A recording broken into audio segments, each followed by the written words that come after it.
Undercover boss orders coffee and toast. Stops cold when waitress says tips don't cover basic needs. Some truths don't appear in reports. They settle at the bottom of a coffee cup where no one expects them. That morning's rain wasn't heavy, but just enough to fog the windshield, as if the whole town was trying to hide something behind a veil of mist. A silver gray pickup truck quietly pulled into the lot, stopping behind the sign for Sunrise Diner number 28. The lights inside the diner were still on, glowing a warm amber, as always. But to Derek Langston, that light was no longer enough to mask the warning signs surrounding it. Derek, 52 years old, CEO and founder of Sunrise Restaurant Group, sat still behind the wheel for a few extra seconds, unconsciously gripping the box of toast he had picked up at a nearby convenience store. He wasn't here for breakfast, and Walt Simmons, the name on the old badge clipped to his flannel coat, wasn't really him. Today, he was a passerby, a retired trucker stopping at a roadside diner, just ordinary enough to go unnoticed, and observant enough to spot what didn't belong. From his seat in the truck, Derek could see a few employees busily prepping for the morning shift, but their eyes didn't reflect people eager to start a new day. There was something mechanical, repetitive, but lifeless, as if every movement had been pulled from an old operations manual, not driven by a genuine will to serve. He recalled the most recent HR report. Branch 28's revenue remained steady, even surpassing quarterly goals, but the turnover rate was 38%. The employee engagement score ranked dead last across the company. Beneath that strong performance was something decaying from the inside out. If you want to know if a restaurant is healthy, don't ask the manager. Watch how the staff pours coffee at 7 a.m. It was something he had said during the very first training session for regional managers 9 years ago.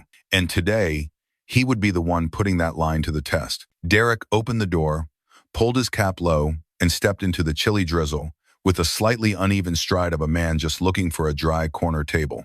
No one recognized him. No one asked his name. Only the soft chime of the doorbell greeted him as he entered, and with it began the journey to find the true heartbeat of a system that was running well, but not truly well.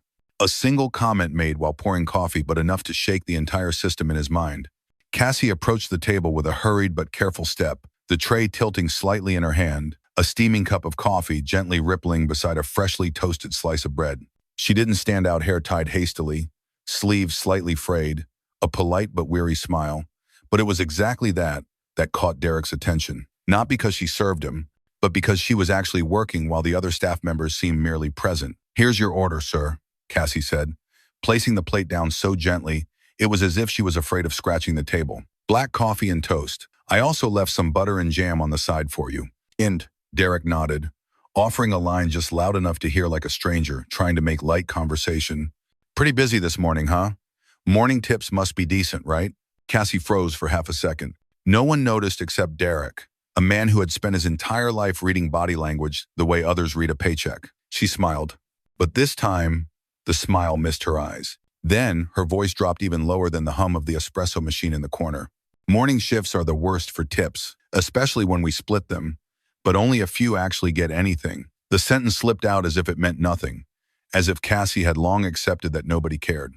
But for Derek, it was the first crack in a wall plastered over with polished reports. He didn't react right away, just lifted his cup of coffee, only to set it back down when he realized it had lost all flavor. Low tips weren't shocking, but the way she said, "Only a few actually get anything," sent a chill down his spine. In a system designed to fairly divide earnings by effort, had it now been twisted to selectively reward only those allowed to receive? This wasn't about performance anymore, nor was it about an understaffed morning shift. This was a deliberate fracture in a system he once believed to be transparent. Derek quietly watched Cassie move from table 6 to table 9, spinning to grab another tray from the kitchen alone. More toast was served. More coffee was poured. But in his mind, a question rose louder than ever before. Who rewrote the rules he had once drafted by hand? And how many people like Cassie had stayed silent simply because no one was listening anymore? That morning, Derek stopped being just a customer. He returned to his true role, not the CEO in a tie with reports, but the man who remembered why Sunrise was founded in the first place: to serve and to be fair. Injustice doesn't always show up as wrongdoing. Sometimes, it comes from things that were intentionally blurred. Derek sat quietly in the farthest corner of the diner, a spot where he could observe the entire main floor without drawing attention. His breakfast had long gone cold, but what he was witnessing made his mind heat up with each passing moment. Cassie was still running the floor without a minute's rest, Table 3 just ordered more orange juice. Table 7 needed a coffee refill. Table 11 asked to switch their toast for a bagel. And Cassie was covering all 12 tables, alone. Meanwhile, Ryan and Jason, two sharply dressed male staffers with neatly gelled hair, stood idly near the POS system, occasionally helpfully processing payments for customers. Just 4 tables each. Yet almost every digital tip transaction went through them. Ever seen a more backwards division of labor? Derek thought. One person runs triple the tables but never gets to touch the system that decides who gets paid. He began timing Cassie's average service per table, about 2 minutes. Ryan's time at the POS? 5 seconds. Then back to standing. No wiping tables, no carrying trays, no guest interaction beyond the swipe. When Cassie passed Derek's table to clear plates, he asked softly, "Why don't you just swipe the payments for your own tables?" She hesitated briefly, then lowered her voice. "I don't have access. The POS system only assigns roles based on what the manager sets. If you're not assigned, you can't receive digital tips. I'm listed under the supplemental staff group. That's the name. But really, it's the invisible list." Derek looked up, meeting her eyes for the first time that morning. "Who decides that?" Cassie glanced toward the counter, where Doug, the branch manager, stood chatting and laughing with a regular. A man in a dark blue shirt, pen tucked in his pocket, wearing a perfectly timed smile, the type who knew how to keep things tidy, at least in front of upper management. Doug, he's the only one who can assign staff roles on the POS. And Ryan, he's his nephew, always gets the morning shifts, always has full access. Brie. Derek felt a bitterness in his throat, stronger than the unsweetened coffee before him. A system once thought transparent, now a tool for creating immunity zones where insiders were prioritized and others erased without a trace. Cassie then pulled a small notebook from her apron. A soft-cover paper notebook, edges slightly curled, the kind you open hurriedly between service rushes. "I know no one would believe me if I just said it, so I wrote it down. Everything. Shifts, tables served, total bill, tips shown on the POS, and what I actually received by the end of each day. Turns out, over the past 4 weeks, I've lost more than $600. Derek took the notebook. The handwriting was neat. Red markings highlighted the days when tips noticeably went missing. It wasn't a complaint. It was evidence, a result of silence that had lasted too long without anyone ever asking, who's dividing the shares and based on what? The coffee had gone cold. But the fire in Derek's chest was starting to rise. Because he knew a company could survive a few months of declining sales, but it could never endure. If the best employees started believing the system no longer stood with them. And that morning, at the tucked-away table in the corner, Derek Langston, CEO of Sunrise Restaurant Group, saw that more clearly than ever. He closed the notebook gently, placing it on the table like it was a classified file. He didn't need to ask more. Every detail Cassie had shared aligned perfectly with the gut feeling he'd had for weeks. But as CEO, he wasn't allowed to run on instinct alone. He needed more real people, real actions, real data. As soon as Cassie stepped away, Derek quietly pulled out his phone and snapped a few quick photos of the notebook's pages. Then, from his shirt pocket, he took out an old ballpoint pen and a small sticky note. He wrote, "Keep documenting, but don't hand it to anyone. Wait for me to return." He folded the note in half and slipped it into the cover of her notebook, then pulled his coffee cup a bit closer, hiding the tension tightening at the corner of his lips. Up front, Doug had just left the order counter to head into the back office. At that moment, Derek spotted Ryan slipping behind the POS, scrolling swiftly across the screen. His fingers moved expertly, tapping through settings no regular employee should ever access. The screen was visible only for a second, but long enough for Derek to read, "User role access, advanced user, Ryan, D." He wasn't just processing transactions. He was adjusting the rules of the game. Derek clenched the coffee cup a little tighter. At another table, a new female staff member fumbled with her first order. Cassie, despite being swamped, circled back to help, showing her how to enter item codes correctly, check for food allergies, and quietly added, "Careful not to let Ryan help with your entries. He's not wrong, he just won't do it for you." Derek heard that, and for the first time, he realized Cassie wasn't just doing her job. She was quietly holding on to the last fragments of morality for a system that had lost its compass. At that moment, Jason, the third employee, tapped lightly on the POS machine and frowned. That's strange. I could log in yesterday. Today it says restricted access?" Ryan shrugged, still smiling. "Probably just a glitch. Let me take care of it." Derek tilted his head slightly. No expression changed on his face. But in his mind, the first mark had just been drawn on the investigative map. Create sub-roles to cut off access control tips from the source. The coffee cup was still cold, but he didn't need more caffeine. The blood in his veins had already begun to heat, not from anger, but because the covert investigation had officially begun, and if Doug thought that assigning someone as support staff could hide everything, then he would soon realize some so-called support roles are the very ones who end up standing firm to preserve justice for an entire system. Some mornings start with toast and coffee, but end with a reckoning no one saw coming.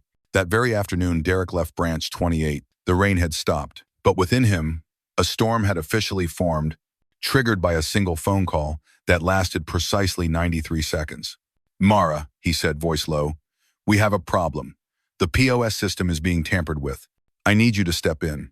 Quietly, line by line, every tip-receiving account, every employee role, and Mara, head of internal investigations, who had previously uncovered 3 major regional embezzlement cases in 4 years, didn't ask a single question. 1 hour later, the tech department had silently switched the POS system at Branch 28 into surveillance mode. The next 3 days were a series of silent alarms. First finding, the POS interface at Branch 28 had been configured with an extra hidden access tier.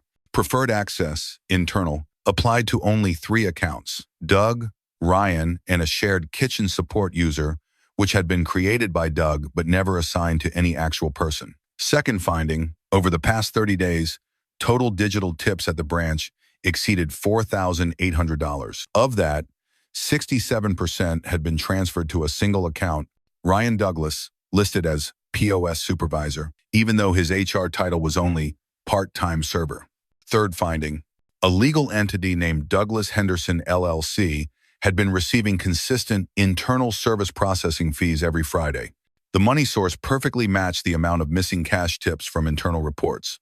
Derek didn't need anything more. Friday, 9:02 a.m. Sunrise Diner number 28 entered peak hour. Cassie was still working the floor this time with a trainee shadowing her. Ryan stood confidently behind the cashier, handling transactions with the kind of speed only possible when you know how to rewrite the rules. Doug was chatting with a regular customer, still in his neatly pressed shirt, wearing that just polite enough smile.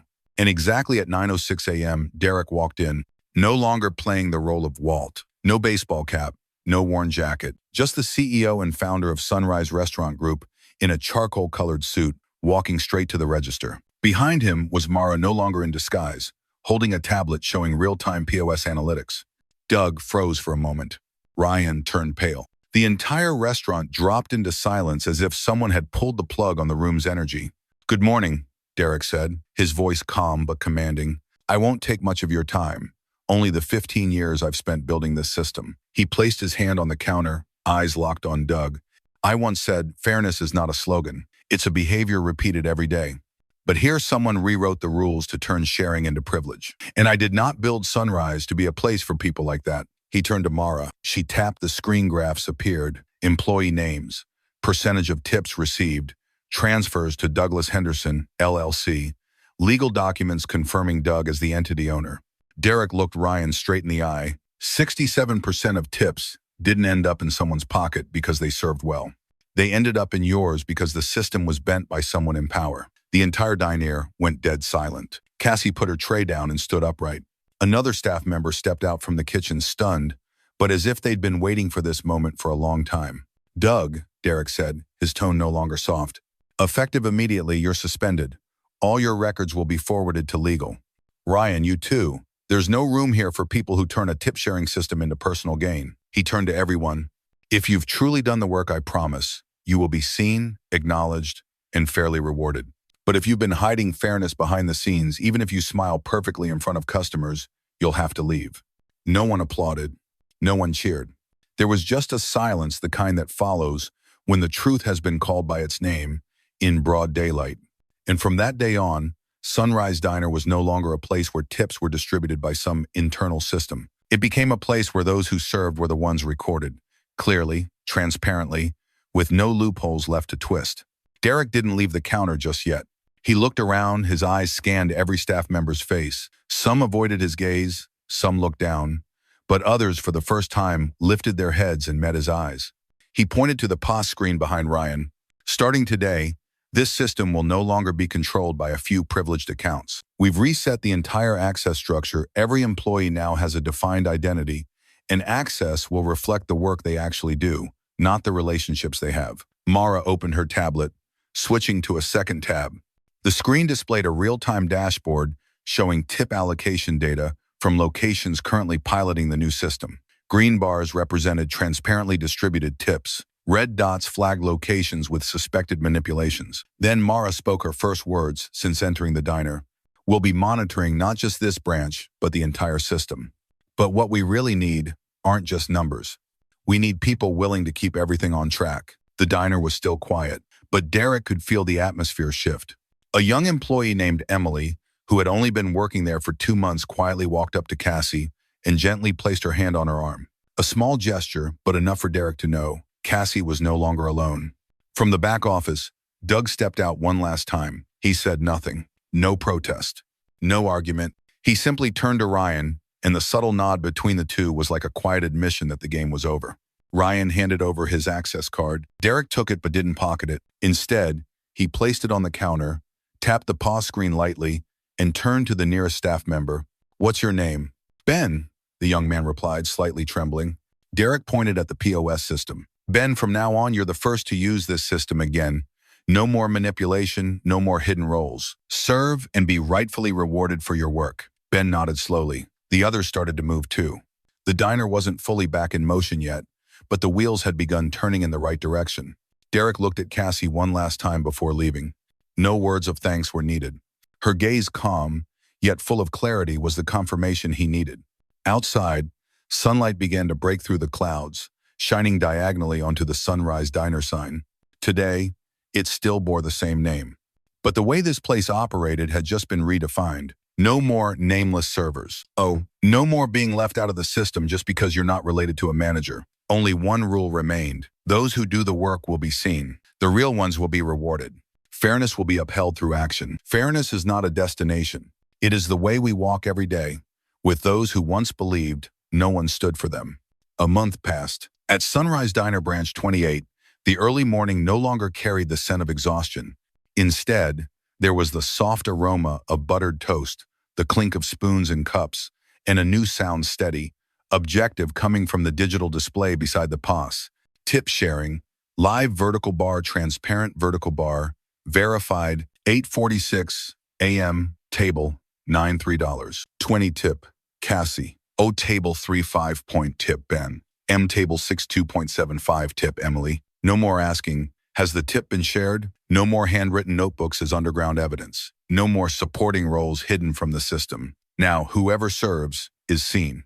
Open, transparent, in real time. Shift schedules were rebuilt from scratch, no longer based on relationships, but on competence and transparent choices. POS system granted personalized access. Whoever served, the system automatically logged it. Cross-shift auditing.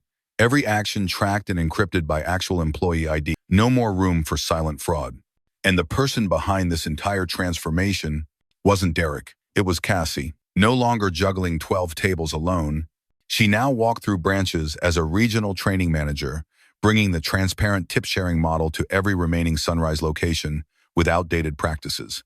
She didn't preach. She told her story and let the old truth speak for the new system. One morning, Derek returned. Quietly, no announcement. He sat at the same old table where it all began, with a cold cup of coffee and a slice of toast. Cassie didn't notice him come in. She was busy instructing a group of new hires on how to check their access permissions before each shift. Their young faces were focused, no longer burdened by the fear of being invisible in the system. On the table, before leaving, Derek had left a folded $20 bill under a half-eaten pancake. Beneath the bill was a handwritten note. "Thank you for not giving up even when no one stood beside you. Today, you are no longer alone, and no one else will be left behind." Cassie found it while cleaning the table. She read it, then quietly folded it back, saying nothing. She gently slipped the note into her old notebook, now completely filled, not to write more, but to remind herself what was once written to prove injustice is now a memory of a system that has been revived. Cassie never opened that note again. She didn't need to. Every word on it she remembered, not with her mind, but with all the silent days, the nights she stayed late cleaning tables alone, and every morning she asked herself, should I keep going? This morning she had her answer. 9:27 a.m. Cassie walked toward the same table. The plate was cleared, the money taken. But the middle-aged man in the light-colored suit had left one more thing behind a full cup of coffee, untouched. It looked like a second message, one that needed no words. Some things don't need to be used to have meaning, like kindness. She looked up at the digital board, still displaying tip shares. Her name didn't appear as often anymore because Cassie no longer waited tables. Cassie now stood beside others. At branch 42, an employee named Nina sent her a message. Cassie, I just wanted to say thank you. The first day I saw my name on the tip board, I cried because I never thought I could actually exist. At branch 17, an employee who almost quit returned after hearing the new system had been implemented. Her reason was simple. I don't need special treatment. I just need a system that doesn't leave me out. At headquarters, the end-of-month report showed employee turnover across the system had dropped by 18%. But the data point Derek highlighted wasn't that. It was a new internal metric added to the review form, feeling seen. A metric not measured by KPIs, but reflected in each thank you, each tired glance that looked just a little more hopeful by shift's end. One afternoon, as Cassie prepared to leave the regional office for a new store, she opened her old notebook again, not to read it, but to tear out the pages gently, one by one, and wrap them in an envelope. On the front, she wrote, "For the next person, in case one day you need proof you're not crazy for noticing injustice." She placed it on the manager's desk at the next store, set to launch the new tip-sharing system, then quietly closed the door behind her. Cassie didn't need to hold on to the old pages anymore, because now an entire system was recording the right things for her. Fairness isn't a gift. It's the result of perseverance, of unflinching attention, of every notebook that dared to write down others pretended not to see. People like Cassie don't change the world with speeches. They change it by continuing to do what's right, even when no one's behind them. And one day, the world, quietly, starts to stand with them.